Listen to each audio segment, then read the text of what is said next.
इतने ही भर कर लेने से हमारा आपको लग जाएगा कि वो गुरु हैं कि नहीं। आपको खुद ब खुद लग जाएगा कि वो गुरु हैं कि नहीं। आपकी सोच में बदलाव आएगा, आपकी स्थितियों में बदलाव आएगा, आपके व्यवहार में बदलाव आएगा, कुछ न कुछ परिवर्तन, कुछ न कुछ अच्छा होने लगेगा, खुद ब खुद होने लगेगा। किसी की जरूरत नहीं है, किसी से पूछने की जरूरत नहीं है, कोई आसन और ध्यान करने की जरूरत नहीं, इतने भर से काम हो जाएगा। वैसे आसन ध्यान प्राणायाम करते हैं, आप करिए, उससे हमको क्या लेना देना। हम तो इतनी बात कह रहे हैं कि सोचिए कि शिव मेरे गुरु, लेकिन सोच के भुलाइएगा मत। ट्रेन वाली दोस्ती मत करिएगा। ट्रेन में हम लोग भी दोस्ती करते हैं। चले रांची से जगन्नाथपुरी, जिंदगी में पहली बार तो ये किए हैं। चले रांची से जगन्नाथपुरी, रास्ते में सामने वाला बॉगी में कोई, सामने वाले बर्थ में कोई बैठा हुआ है। अब आप निकाले अपना टिफिन, 4 बजे रांची से ट्रेन खुलती है, यहाँ पहुँचती है सुबह, रात में खाना खेबे कीजिएगा, लेके चले हैं।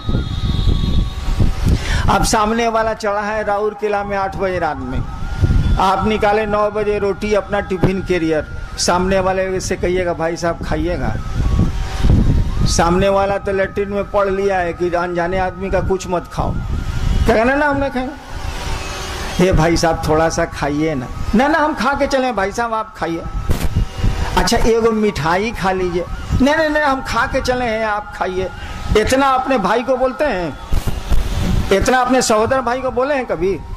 हम तो, हमरा एगो भाई है आईजी है, उस साले को तो हम कभी नहीं कहा खाना है तो खाओ, साला नहीं तो उठ के जाओ, उसको नहीं बोले हैं। लेकिन ट्रेन में सामने वाले कहते हैं भाई जी अच्छा रोटी नहीं खाइएगा, एगो मिठाई खा लीजिए। सोचिए, आज सुबह जब यात्रा पूरी उतर गए ना, तो वो गया चूल्हे भाड़ में, हम गए चर्चा में, जा साले कोई मतलब रहा?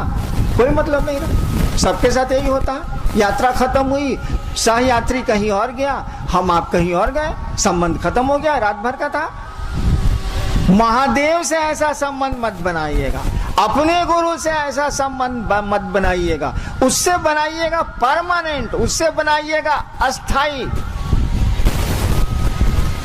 यानी हमारा आपका मन उस शिव से जुड़ा रहे, और जब गुरु हो जाएंगे तो बाकी चीज सिखलाना उनकी जिम्मेवारी है। गुरु का काम है कि वो ज्ञान देते हैं। ज्ञान माने पूछते हैं, ज्ञान का मानी क्या होता है?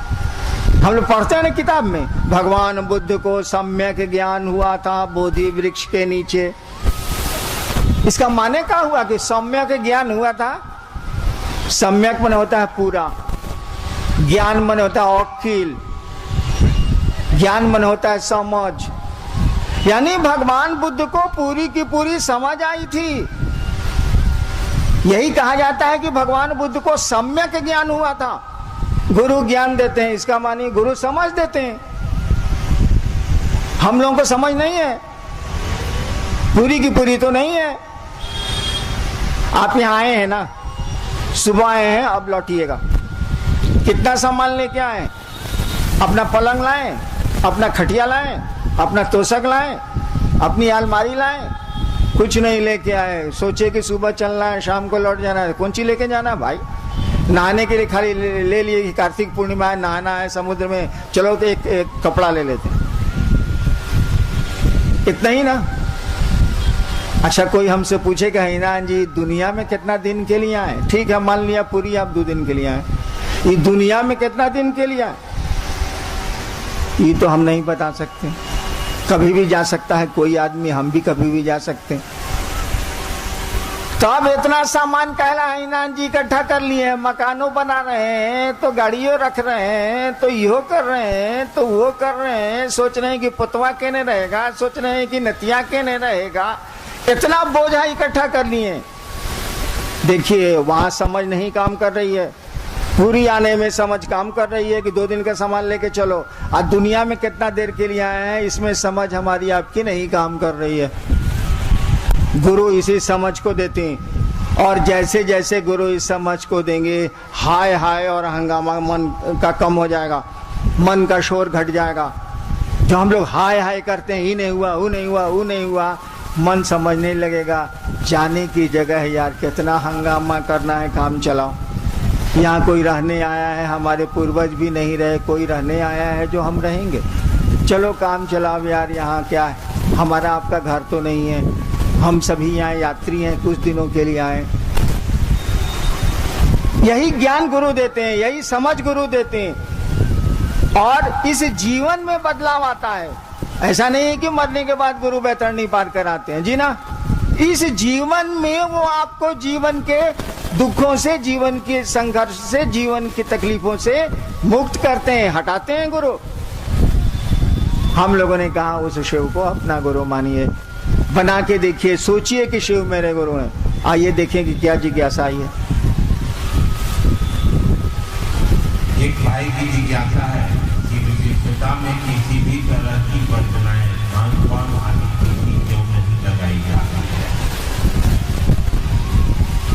है। एक भाई ने पूछा है कि शिव शिष्यता में किसी तरह की वर्जना, रोक, वर्जना माने रोक, प्याज नहीं खाना है, लहसुन नहीं खाना, ये नहीं करना है, ये नहीं करना है, सिगरेट नहीं पीना है।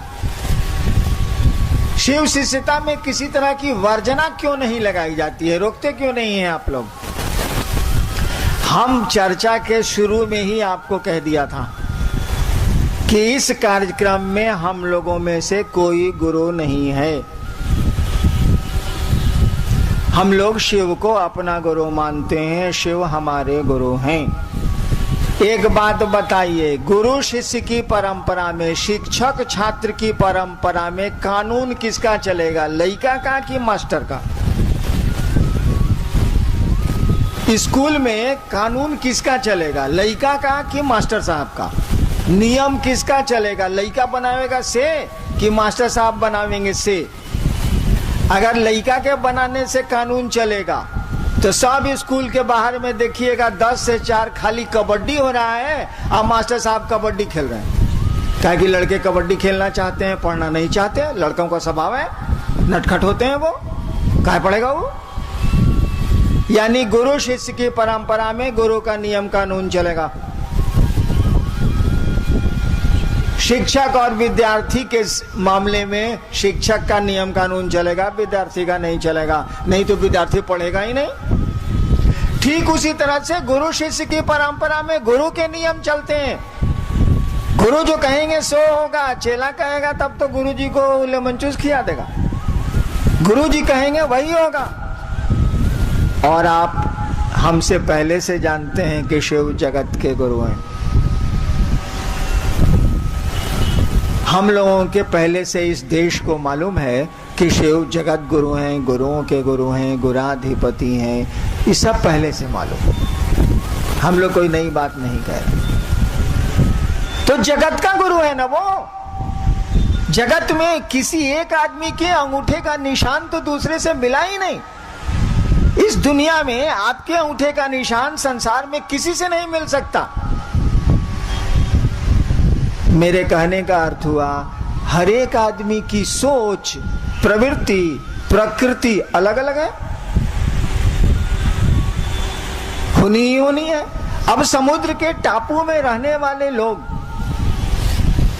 अगर खोजें कि पालक साग हमको खूब मिले, बेचारे को कहां से मिलेगा?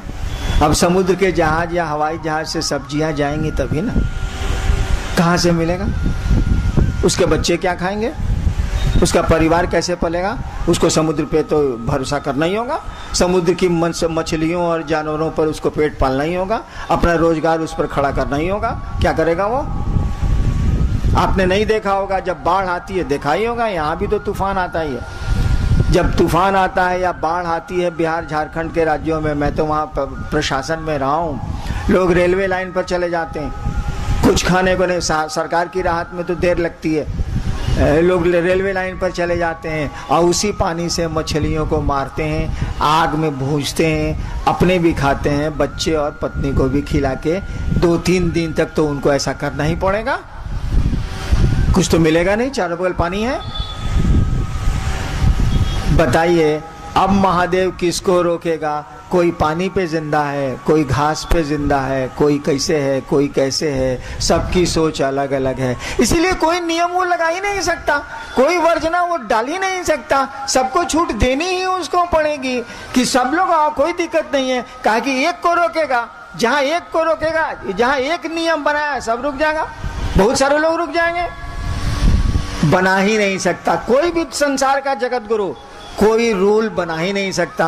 वास्तव में तो शिव ही जगत के गुरु हैं, ईश्वर हैं, ईश्वर का नाम है शिव। इसीलिए कोई वर्जना शिव शिष्यता में लागू नहीं की गई है। लागू गुरु न करेगा, चेला कैसे लागू करे? चेला को तो अधिकार नहीं है। और वो जगत का गुरु है, जगत में तो एक अंगूठे का निशान दूसरे का मिला ही नहीं। ये आप जो सोचते हैं आपका बेटा वह नहीं सोचता, आपकी माँ वह नहीं सोचती, आपके पिता वह नहीं सोचते। सबकी सोच अलग अलग है, सबका चाव, सबकी अभिरुचि, सबकी इच्छाएं अलग अलग होती हैं, सब अलग अलग है। शिव किसको रोकेगा? वो तो सबका है, वो सबका हो या नहीं हो उसके तो सभी हैं। चलिए, शिव शरीर में नहीं है, गुरु मानने के बाद ज्ञान कैसे मिलेगा? एक भाई की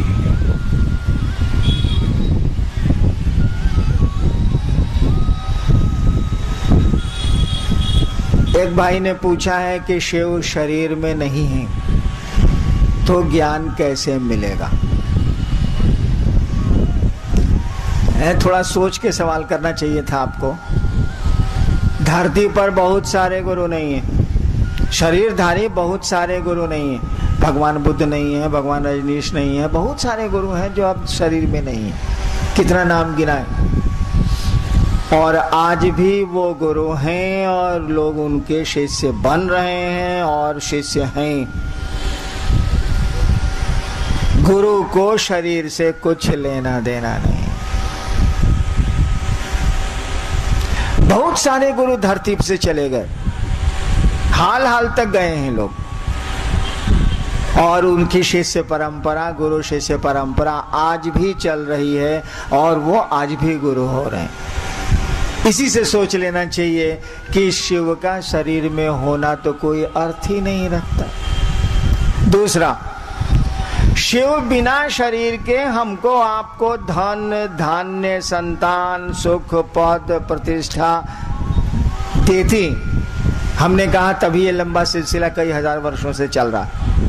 देती तो ज्ञान नहीं दे सकते भाई साहब। मैंने वो पैसा दे सकता, बेटा दे सकता, बीमारी से दूर कर सकता है, उसके महामृत्युंजय मंत्र के जप से रोग हटाए जा सकते हैं, जैसा चलता है हटाए जा सकते हैं। तो बिना शरीर के वो सब दे सकता, लेकिन अकेलवा बिना शरीर के नहीं दे सकता। नहीं तो पैसवा कैसे देता है? मनी ऑर्डर करता है कैलाश से। कहा भाई जी वो दे सकता है। जिस तरह से वो धन देता है आपको ज्ञान भी दे सकता है। आप लेना नहीं चाहते, धन और ज्ञान में यही अंतर है। धन का बंटवारा हो सकता है लेकिन ज्ञान का बंटवारा नहीं हो सकता। जब तक कि कोई ज्ञान लेने की इच्छा नहीं रखे, ज्ञान लेना नहीं चाहे। इसीलिए गुरु का कहा जाता है कि गुरु का शरीर में होना आवश्यक नहीं, जरूरी नहीं। और कितने गुरु गए धरती से, आज भी गुरु हैं वो। कितने गुरु चले गए, शरीर में नहीं है तब भी हैं गुरु। अब नाम हमसे कहला लिवाइएगा, लेकिन आप जरा सा सोचिएगा तो आपको लगेगा कि ये लोग तो शरीर में नहीं हैं और उनकी शिष्य परंपरा चल। एक भाई भी जाता है कि कहा जाता है कि मोक्ष मूलम गुरु कृपा। शिव को गुरु मानने के बाद दया मांगने के लिए कहा जाता है। कृपा और दया में क्या है? कुछ नहीं, शब्द का अंतर है। कृपा और दया में थोड़ा सा अंतर है बस।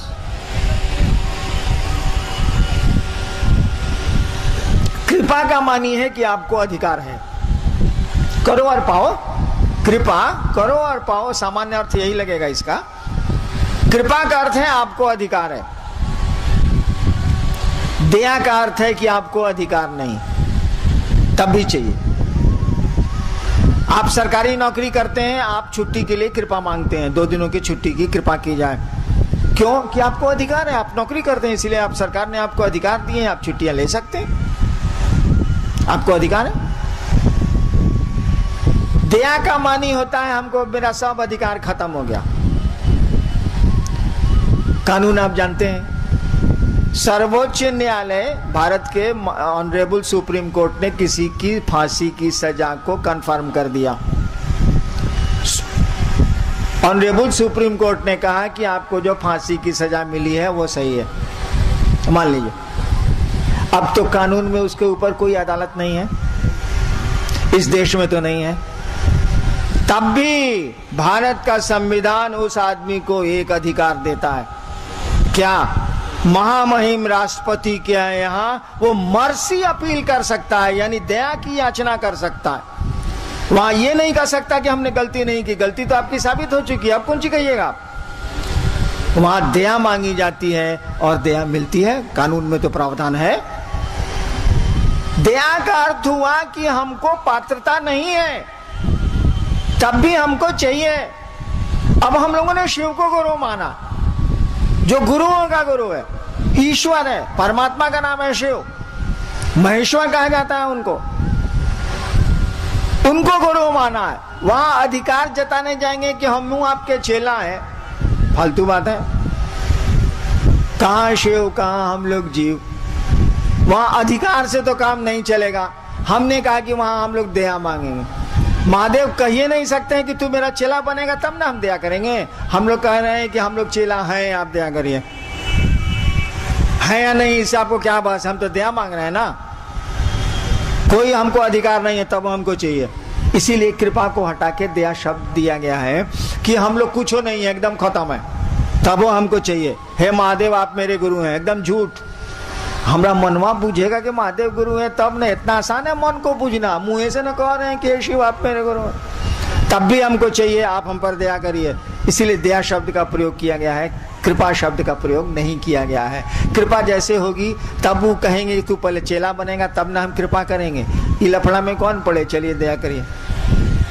एक भाई की जिज्ञासा है कि जो व्यक्ति शरीरधारी गुरु को अपना गुरु बनाए, क्या वे लोग इनको गुरु बना सकते हैं? एक भाई ने पूछा है कि जो व्यक्ति शरीरधारी गुरु को गुरु बनाए हैं, क्या वो शिव को अपना गुरु बना सकते? क्यों नहीं बना सकते भाई? वो गुरुओं का गुरु है, वो जगत गुरु है, ईश्वर है, उनका नाम है शिव। मैंने प्राइमरी में पढ़िएगा, कॉलेज में घुस में नहीं कीजिएगा भाई जी, मिडिल में नहीं जाइएगा। 5वां से 7वां 8वां 9वां 10वां 11वां उसके बाद कॉलेज, ऊपर नहीं चढ़िएगा। शिव को बड़ी आसानी से गुरु माना जा सकता है, कभी भी गुरु माना जा सकता है। हमारे तो 14 गुरु थे, तब मैंने शिव को गुरु माना 1974 में। चलिए, एक भाई की जिज्ञासा है कि अगर शिव को गुरु नहीं मानते हैं तो क्या जिंदगी नहीं बीतेगी? खूब बीतेगी, काहे नहीं बीतेगी। शिव, एक भाई ने कहा है कि शिव को गुरु नहीं मानेंगे तो जिंदगी नहीं बीतेगी, खूब मजे में बीतेगी। बीतिए रही है, गुजर नहीं रही है जिंदगी, खूब मजे में गुजरेगी। शिव को गुरु मान लीजिएगा, थोड़ा ज्यादा औकिल से ज्यादा मस्ती से गुजरेगी, और कोई बहुत अंतर तो आवेगा नहीं।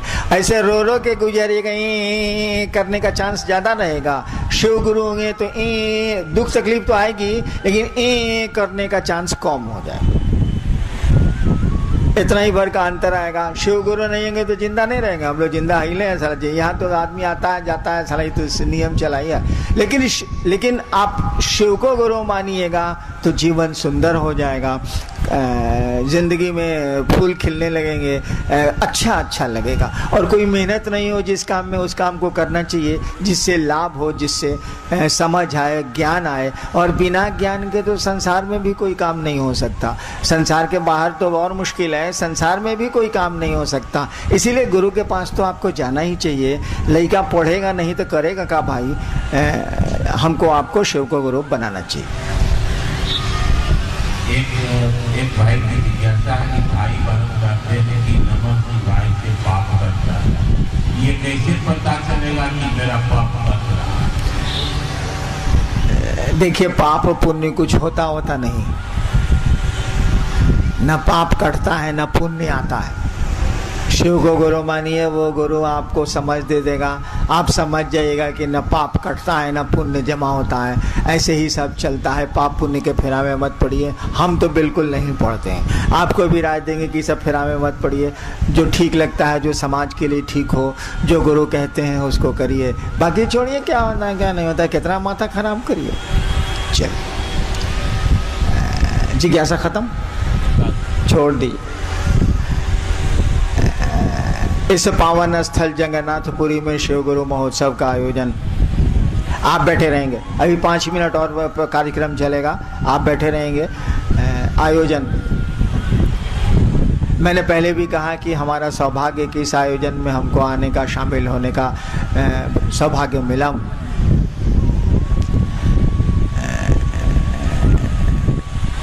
मैं महादेव का चेला, शिव मेरे गुरु हैं, मैं शिव का शिष्य, आपको क्या दे सकता हूँ। ऐसे भी महादेव दिखने में भी फक्कड़ दिखता है, लेकिन अपने गुरु महादेव से, अपने गुरु शिव से ये प्रार्थना करता हूँ कि आपका जीवन शिवमय हो, सुखमय हो, आपके दुख दर्द थोड़े कम हो, और यही अनधिकार, बिना अधिकार के ये आशीर्वाद देना चाहता हूँ कि आप सचमुच में शिव के शिष्य बने। शिव जैसा हमारा आपका आचरण हो, जिसके गले में सांप भी रहता है और चूहा भी जिसकी मूर्ति में रहता है, और बड़े इत्मीनान से दोनों रहते हैं, जबकि सांप चूहे को खाता है।